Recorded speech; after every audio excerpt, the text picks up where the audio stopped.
Well, if that's true, then I'm probably made up 50% tacos and the other 50% chocolate cake. But today's readings remind us that it's not what we eat it's not what we eat, but what comes from our mouth and our hearts that defines who we are. We are only a few days away from Lent. Many of us are still trying to decide what to give up. Are we going to give up chips? Or are we going to give up chocolate? Are we going to give up sodas? Or are we going to give up cuss words? Today, through our readings, God is asking us all to be just a little selfish for a while. For me, Lent is a rather personal journey, one that involves me and God.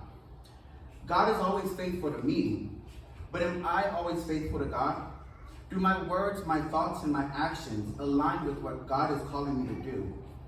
Our readings today remind us that it's not what we eat that makes us who we are, but rather what we do and what we say. In today's first reading, we heard from Sirach, who gives us a great analogy. When a seed is shaken, the husk appear. In other words, when our lives are being shaken up, our true characters are revealed. Think about when you're cut off in traffic. Does patience spill out? Or maybe some colorful words? Yeah. Or when someone criticizes you, do you respond with kindness? Or do you get defensive and start pointing out their flaws? Sirach reminds us that our words and actions reveal really what's in our heart. If our hearts are filled with bitterness, hate, and resentment, that's what's going to spill out. If they're full of grace, love, and mercy, that's what's going to spill out. The first reading kind of reminded me of a quote that I remember my mom telling me as a little kid from Maya Angelou. When someone shows you who they are, believe them. But instead of believing other people, I have to believe myself. When God is telling me something about myself, sometimes it might be a little hard to accept. Whether it's how we speak into those who we live with, those we work with, even how we speak to God. Throughout the course of the day, we are tested many, many times. At the beginning of Mass today, I spoke to quite a few of you today, and I think that one of the themes that I took away was some of us had a week this week, right? It's during those times in our week when it's tough that where God is calling us on us to rely on God. Ask yourself this week. Ask yourself in the course of the week when things were getting tough. How did you react? I know for me, I had a few times this week where, God, why? I don't think that's really us having faith. I don't think that for me is having faith. In the Gospel of Luke today, Jesus uses the image of a tree and its fruit. Good trees produce good fruit, and bad trees will produce bad fruit. Our words and our actions are not mistakes. They're all coming from somewhere within us. If love, kindness, and inclusion is what's on our hearts, then that's what's going to come out.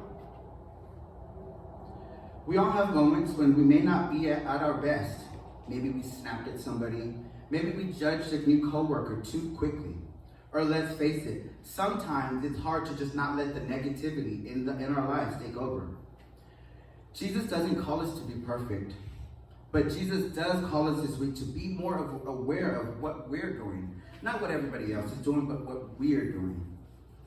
What we do and what we say affects those around us. How many of you have ever started your day and it's just somebody says one word and yeah, that's it. The whole day is ruined, right? But what about the times when we've done that to other people? It's hard to admit. I don't ever like to admit when I'm wrong. But I think this week God is calling all of us to admit we're not always right. Sometimes we do say things to other people, not knowing it, that affects their day. Words are powerful. Words are powerful. Words could be almost a superpower, right? And in most superhero movies, the power can be used either for good or for bad. I feel like God is asking us this week, before we get into Lent, to look at our lives and decide, are we lifting others up or are we pushing them down? Words matter. Words matter. What we say to people matter. So this week at work, we were putting the cameras in the store. We're putting new cameras in the store. And it dawned on me, do you know how we go to the doctor and we get x-rays, right? Our words and our actions are kind of like an x-ray. When we speak to others, that allows others to see what's going on the inside of us. So in the same line, I was setting up the cameras, and one thing that I noticed is we've got like 30 cameras in one little Dairy Queen. And even with these 30 cameras, there's still a blind spot, right? Anyway, anytime you set up a camera, there's a blind spot. And that one blind spot, who knows, it's gonna allow somebody to go and, do whatever they need to do. God is asking us to look in our hearts this week and find the blind spots in our own lives. In what ways are we blind to our actions? In what ways are we blind to the needs of others, to the people around us? Let's go this week committed to kindness, encouragement, and to becoming people of God. And remember, when y'all see me next door eating tacos and chocolate cake, don't judge.